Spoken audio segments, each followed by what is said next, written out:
అందరికీ నమస్తే. నేను doctor Mounika, consultant fertility hospital 49 clinic at LB Nagar.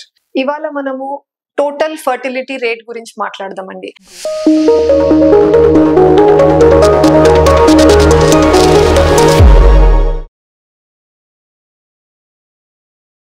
అంటే ఇప్పుడు మనకు వరల్డ్ లో అమెరికన్స్ ఉన్నారు, ఇండియన్స్ ఉన్నారు, జాపనీస్ ఉన్నారు. సో అందరిలో ఎవరు ఎక్కువ ఫర్టైల్ అంటే ప్రెగ్నెన్సీ రావడం ఎక్కువ ఈజీగా ఉండేది ఎవరికి అని అలా చూస్తే రీసెర్చ్ లో ఏం తేలిందంటే హిస్పానిక్స్ అంటే ఎనీబడి స్పెయిన్ కంట్రీ నుంచి బిలాంగ్ అయ్యే వాళ్ళల్లో ఫర్టిలిటీ రేట్ మాక్సిమం ఉండే. అంటే ఎక్కువ వయసు ఉన్న లేడీస్ లో కూడా వాళ్ళకి గుడ్ల సంఖ్య బాగుండడం, ట్రీట్మెంట్స్ ఎక్కువ సక్సెస్ఫుల్ అవ్వడము, ఈజీగా ప్రెగ్నెన్సీ రావడం వాళ్ళు చూశారు. హిస్పానిక్స్ వీళ్ళ తర్వాత నెక్స్ట్ ఎవరు మంచిగా ఫర్టైల్ ఉన్నారు అంటే బ్లాక్స్ అండి, అంటే ఆఫ్రికన్స్. వాళ్ళ తర్వాత వచ్చేసి అమెరికన్స్, వైట్స్, లాస్ట్ లో ఏషియన్స్ అండ్ పెసిఫిక్ రీజన్ అంటే ఇండియన్స్ ఇంచుమించు కొంచెం ఓవరాల్ లో మిగతా ఎథనిసిటీ బిలాంగింగ్ పాపులేషన్ తో కంపేర్ చేస్తే మన ఫర్టిలిటీ రేట్ కొంచెం తక్కువ ఉంది. ఇది కాకుండా టోటల్ ఫర్టిలిటీ రేట్ అన్నది ఒకటి డెఫినేషన్ ఉంటుంది. దీని మీనింగ్ ఏంటి అంటే వాళ్ళు ఒక పర్టిక్యులర్ నంబర్ ఆఫ్ చిల్డ్రన్, ప్రతి లేడీ ఒకరిని కనాలా, ఇద్దరిని కనాలా, ఎంతమందిని కంటే మన పాపులేషన్ స్టేబుల్ గా నడుస్తుంది, డిక్లైన్ అయిపోకుండా, ఓవర్ టైం తగ్గిపోకుండా అని ఆ పర్టిక్యులర్ నంబర్ కనుక్కుంటారు. ఆ టోటల్ ఫర్టిలిటీ రేట్ అనేది ఐడియలీ 2.1 ఉండాలండి.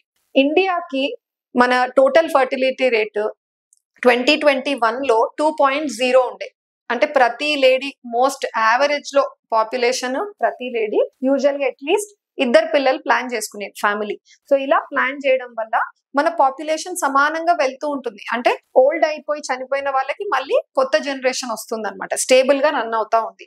రీసెంట్ గా 2025 లో జరిగిన సెన్సస్ లో వాళ్ళు క్యాల్కులేట్ చేసిన టోటల్ ఫర్టిలిటీ రేట్ ఎంత వచ్చిందంటే మన కంట్రీకి 1.9 వచ్చింది. దీని మీనింగ్ నార్మల్ రేంజ్ 2.1 ఉండాలి మన స్టేబుల్ గా పాపులేషన్ రన్ అవ్వాలంటే, కానీ ఈసారి తగ్గింది, 1.9 వచ్చింది. సో ఓవర్ ఇయర్స్ ఇప్పుడు మనకి ఎఫెక్ట్ తెలియదండి, బట్ లాంగ్ రన్ లో ఏమవుతుందంటే నిదానంగా మన పాపులేషన్ తగ్గడం స్టార్ట్ అవుతుంది.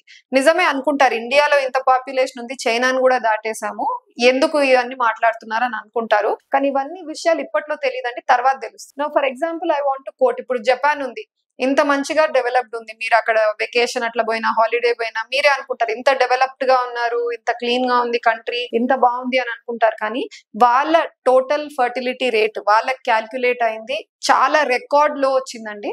సో జపాన్ లో టోటల్ ఫర్టిలిటీ రేట్ క్యాల్కులేట్ చేస్తే వాళ్ళకు చాలా తక్కువ వచ్చింది, 1.15.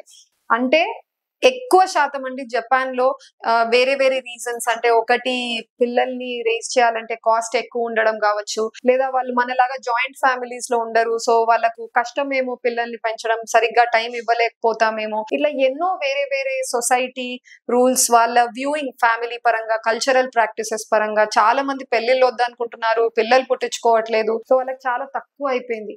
సో ఈ ఫర్టిలిటీ రేట్ వాళ్ళకి ఎలా బర్డెన్ అవుతుంది అంటే నిదానంగా వాళ్ళ పాపులేషన్ లో ఎక్కువ శాతం ఎక్కువ వయసు వాళ్ళు ఉన్నారు. ఇప్పుడు అంటే ముసలి వాళ్ళు ఎక్కువగా ఉన్నారు. ముసలి వాళ్ళు ఎక్కువ అయ్యే కొద్దీ, ఎక్కువ వయసు ఉన్న వాళ్ళు, ఓల్డ్ ఏజ్ పీపుల్ ఎక్కువ అయ్యే కొద్దీ ఎక్కడ ప్రాబ్లం అవుతుంది అంటే మీ వర్క్ ఫోర్స్, ఇప్పుడు పనులు చేయాలన్నా కన్స్ట్రక్షన్, లేబర్ ఫోర్స్, ఎక్కడైనా యంగ్స్టర్స్, మిడిల్ ఏజ్ పీపుల్ కావాలి కదండి, అక్కడ వాళ్ళకు తక్కువ మంది వర్క్ ఫోర్స్ దొరకట్లేదు, బాగా ఎకనామిక్ గా బర్డెన్ పడుతుంది.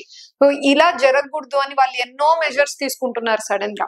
ఇండియాకి అంత బ్యాడ్ సిచ్యువేషన్ లేదు, కానీ సమ్వేర్ ఇప్పుడు మన జనరేషన్స్ కూడా, మీరు చిన్న వయసు పిల్లల్ని చూస్తూ ఉంటే మీరు నోటీస్ చేస్తుంటారు, ఇప్పుడు జనరేషన్ కాలం పిల్లలు పెళ్లి గురించి డిఫరెంట్ ఐడియాలజీ ఉంది. పెళ్ళైన తర్వాత కొంతమంది పిల్లలు వద్దు, ఎందుకు, హ్యాపీగా మా ఫ్రీడమ్ ఇలా ఉంది కదా, లేదా ఒక్కరుంటే చాలు కదా, న్యూక్లియర్ ఫ్యామిలీ, ఒక టైంలో ఒక్కరే చాలు ముద్దు అని కూడా గవర్నమెంట్ వాళ్ళు కూడా చెప్పేవాళ్ళు, ఎందుకంటే మన పాపులేషన్ ఎక్స్ప్లోడ్ అయిపోతా ఉంది అని చెప్పేసి. కానీ నిదానంగా మనం ఒక బ్యాలెన్స్ అయితే స్ట్రైక్ చేయాలండి. అంటే ఎక్కువ వెళ్ళి it should burden the economy, అలా అని మనం తక్కువ చేస్తే ఇప్పుడు తెలియకపోయినా almost 50-70 years down the lane ఈ ఇఫెక్ట్ నెగటివ్ గా పడుతుంది. వేర్ మనం కూడా జపాన్ లాంటి సిచ్యువేషన్, లేదా ఈవెన్ అబ్రాడ్ యూరప్, ప్యారిస్ అలా వెళ్ళినా కూడా వాళ్ళ ఫర్టిలిటీ రేట్ తగ్గిపోతా ఉందండి. వాళ్ళు పిల్లలు పుట్టించుకోకపోవడం వల్ల ఓల్డ్ ఏజ్ ఫ్రాక్షన్ వాళ్ళ సొసైటీలో చాలా ఎక్కువగా అవ్వడం వల్ల ఇప్పుడు వాళ్ళందరూ మెజర్స్ తీసుకుంటున్నారు. సో ఇండియాలో ఇలా జరగకూడదు అన్న ఉద్దేశంతో ఈ టోటల్ ఫర్టిలిటీ రేట్ తక్కువ ఉందని క్యాల్కులేట్ చేసి అలర్ట్ చేశారు పాపులేషన్. Thank you.